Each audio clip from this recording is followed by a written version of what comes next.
What is the best way of conveying respect to elders in English? In Afrikaans, it is considered very disrespectful to use you, jy, when referring to someone who is above the level of a peer. Instead, it is expected that you use you, which is a very respectful form of you. Also, you can talk in the third person, how isn't today, would be the equivalent.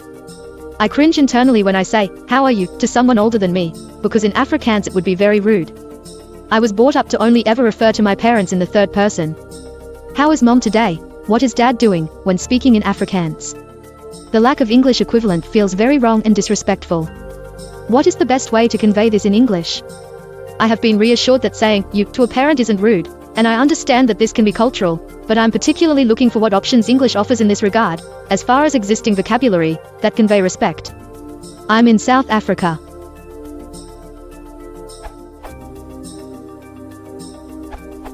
You haven't stated where you are currently located, if not in South Africa. How your question should be answered will depend both on your location and your social setting, so I will respond in general terms. You should be aware that in the USA, the UK, Canada, Australia, and New Zealand at least, expectations of social deference and the conventions of traditional hierarchy are generally much less pronounced today than they were before the social upheavals of the mid-20th century, especially perhaps within the bounds of individual social milieus. You could nevertheless sprinkle your exchanges with those to whom you wish to demonstrate respect with the occasional sir and ma'am, especially in the southern states of the USA, where some of the older formulations of gentility still cling on to some degree.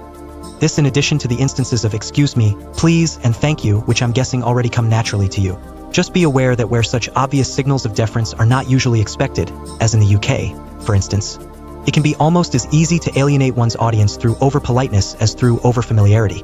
If I addressed one of my parents the way you apparently address yours, they would wonder, probably rightly, what was wrong with me.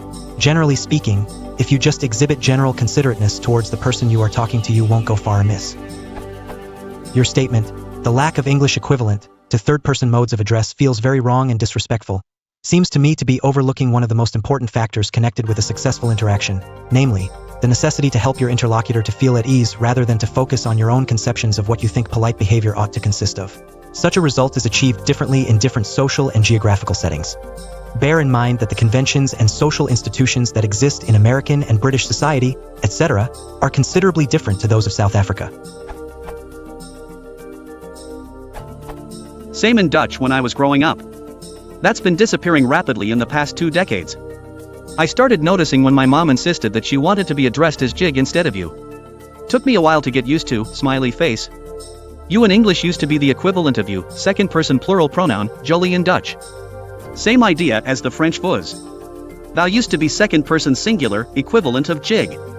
The distinction has disappeared completely and now became archaic and often misinterpreted as the formal form. You can't say how art thou, it sounds respectful but will draw some funny looks, smiley face. You can say how are you today, sir, if you want to, but it is hardly necessary. You'd use it in a chat with the president. The loss of a distinctive second-person plural pronoun in English is pretty painful to a Dutch guy like me that's got it ingrained in the brain. I'm not alone, it is a problem that's solved with regional variations. Y'all is popular in the southern USA, you guys is pretty well spread, use has pockets of usage. I personally liked yuns near Pittsburgh, not infrequently mangled into yunses, smiley face.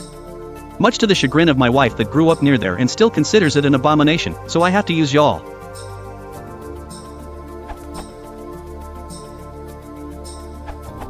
I think you is the polite form, you.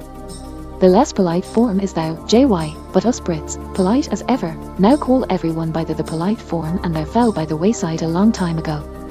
Thou barely ever surfaces in normal English unless you want something to sound historical, but it is still in holier than thou and used to be 20th century, common in regional dialects from Yorkshire and parts of the Midlands. Anyone can feel free to correct my geography.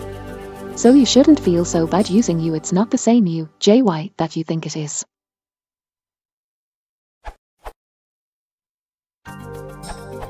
I think the us respect tends to be expressed with posture, attitude, and content of what you say rather than with the use of specific words.